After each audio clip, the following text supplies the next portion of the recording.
Sutra of the Past Vows of Earth Store Bodhisattva. Translated from Sanskrit into Chinese during Tang Dynasty by Tripitaka Master Sixananda. Translated into English by B.T.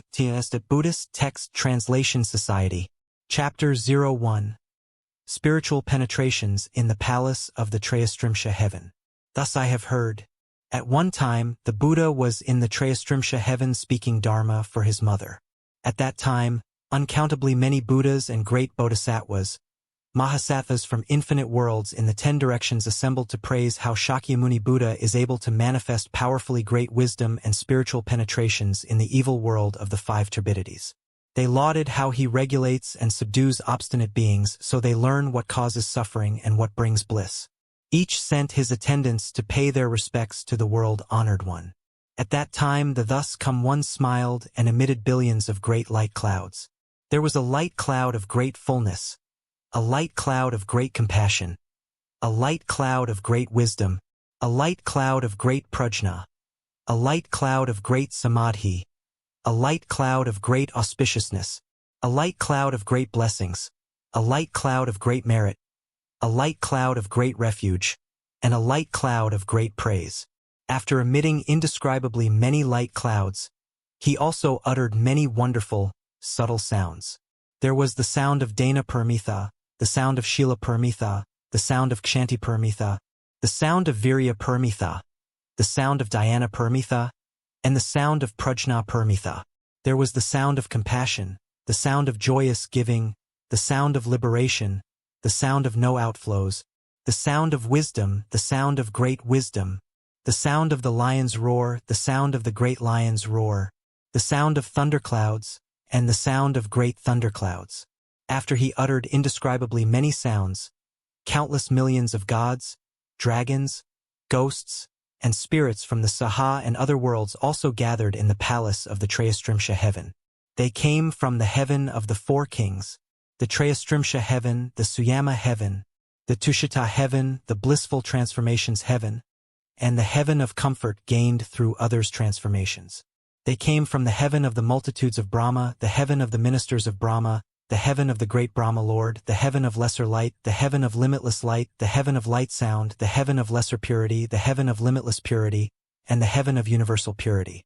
They came from the birth of blessings heaven, the love of blessings heaven, the abundant fruit heaven, the no thought heaven, the no affliction heaven, the no heat heaven, the good views heaven, the good manifestation heaven, the ultimate form heaven, the Maheshvara heaven, and so forth, to the heaven of the station of neither thought nor non-thought.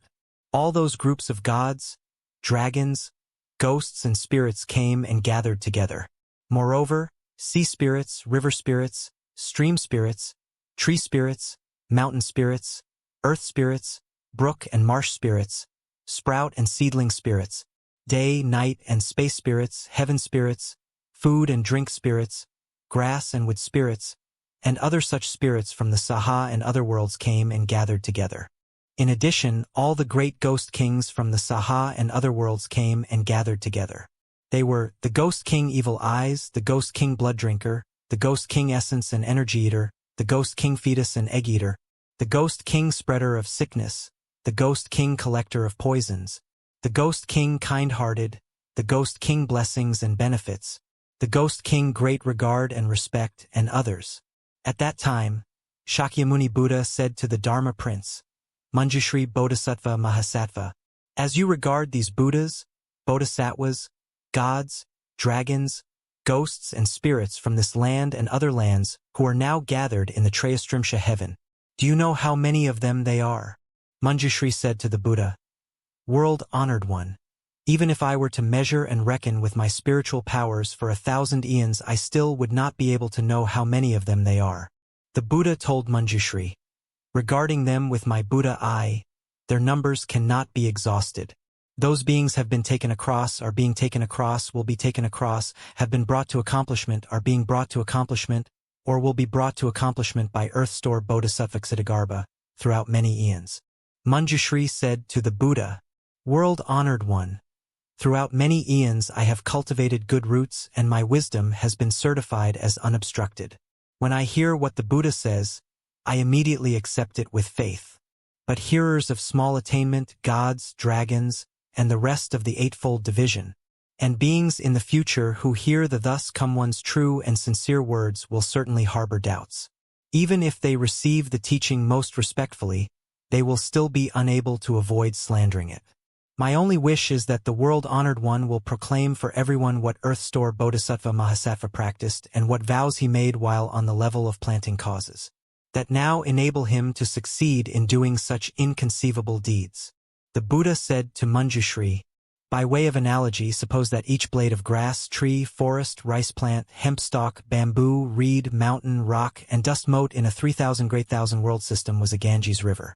Then suppose that each grain of sand in each of those Ganges rivers was a world, and that each dust mote in each of those worlds was an eon. Then suppose that each dust mote accumulated in each of those eons was itself an eon. The time elapsed since Earth Store Bodhisattva was certified to the position of the 10th ground is 1,000 times longer than that in the above analogy.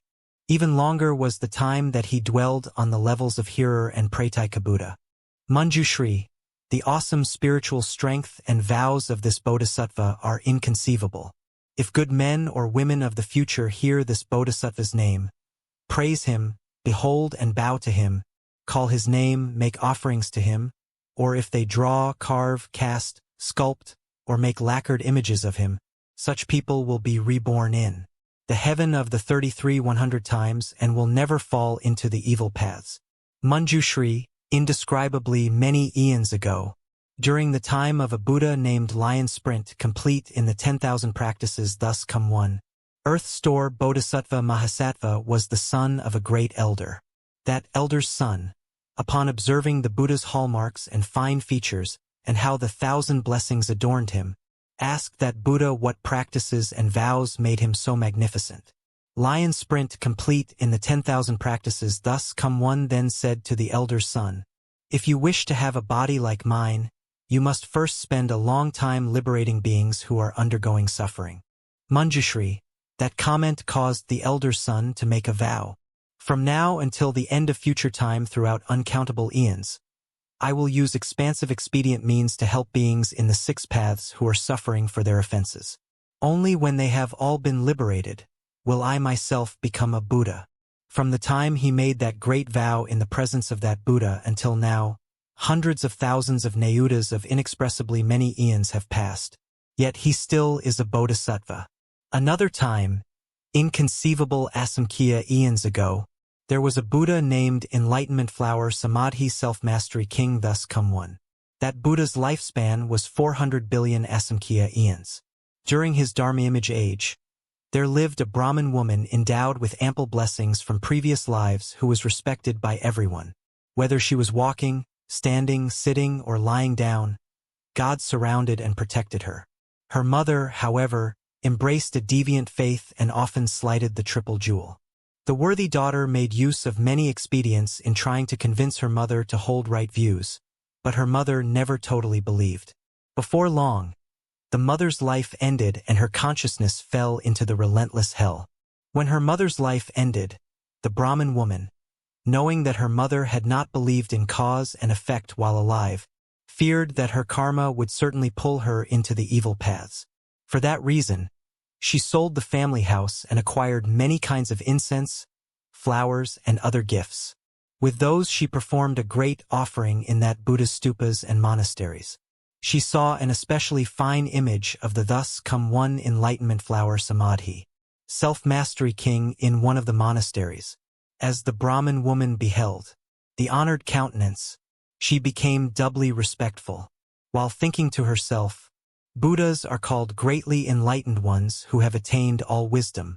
If this Buddha were in the world, I could ask him where my mother went after she died. He would certainly know. The Brahmin woman then wept for a long time as she gazed longingly upon the thus come one. Suddenly a voice in the air said, O weeping worthy woman, do not be so sorrowful. I shall now show you where your mother has gone. The Brahmin woman placed her palms together as she addressed space, saying, Which virtuous divinity is comforting me in my grief? Ever since the day I lost my mother, I have held her in memory day and night, but there is nowhere I can go to ask about the realm of her rebirth. The voice in the air spoke to the woman again, I am the one whom you behold and worship, the former enlightenment flower Samadhi self-mastery king thus come one. Because I have seen that your regard for your mother is double that of ordinary beings, I have come to show you where she is. The Brahmin woman suddenly lunged toward the voice she was hearing and then fell, injuring herself severely. Those around her supported and attended to her, and after a long time she was revived. Then she addressed the air, saying, I hope the Buddha will be compassionate and quickly tell me into what realm my mother has been reborn. I am now near death myself. Enlightenment flower Samadhi self-mastery king thus come one told the worthy woman, after you make your offerings, return home quickly, sit upright and concentrate on my name. You will soon know where your mother has been reborn. The Brahmin woman bowed to the Buddha and returned home. The memory of her mother sustained her as she sat upright recollecting enlightenment flower Samadhi self-mastery king thus come one. After doing so for a day and a night, she suddenly saw herself beside a sea whose waters seethed and bubbled.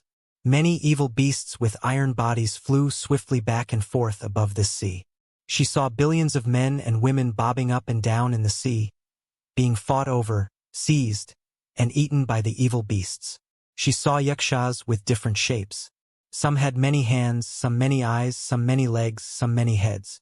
With their sharp fangs, they drove the offenders on toward the evil beasts.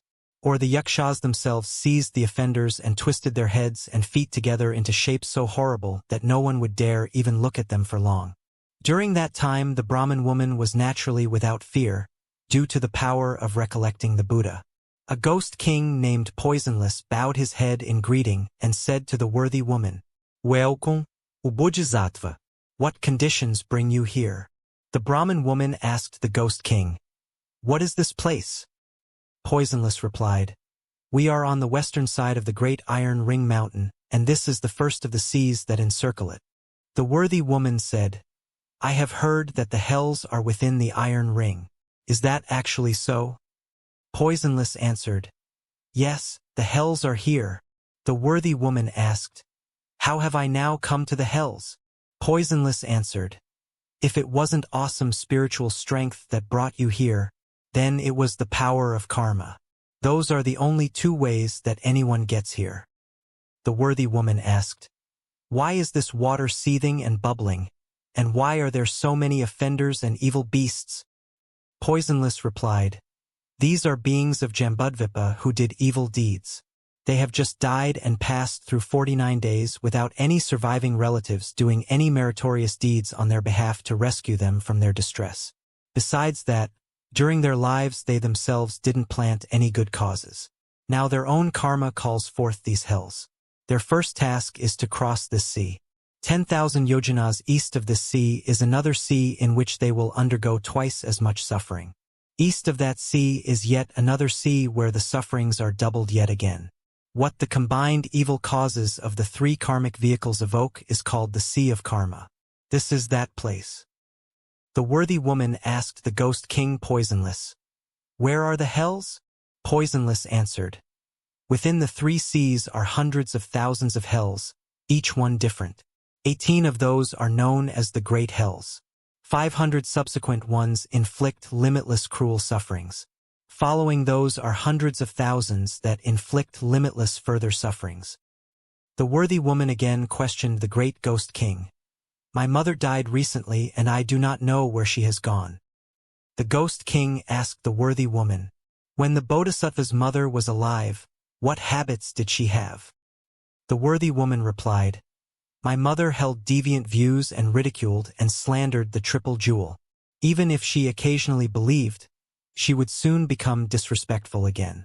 She died recently and I still do not know where she was reborn.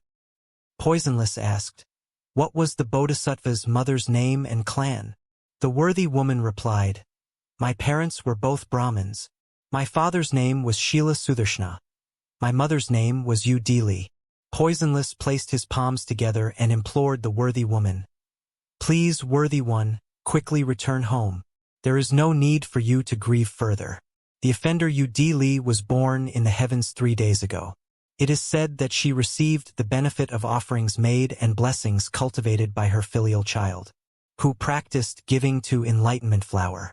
Samadhi self-mastery king thus come one at stupas and monasteries. Not only was the Bodhisattva's mother released from the hells, but all the other offenders, who were destined for the relentless hell, also received bliss and were reborn with her. Having finished speaking, the ghost king put his palms together and withdrew. The Brahmin woman returned swiftly, as if from a dream, understood what had happened, and then made a profound and far-reaching vow before the stupas and images of enlightenment flower Samadhi self-mastery king thus come one, saying, I vow that until the end of future eons, I will respond to beings suffering for their offenses by using many expedient devices to bring about their liberation. The Buddha told Manjushri, the ghost king poisonless is the present Bodhisattva foremost wealth. The Brahmin woman is now earth store Bodhisattva.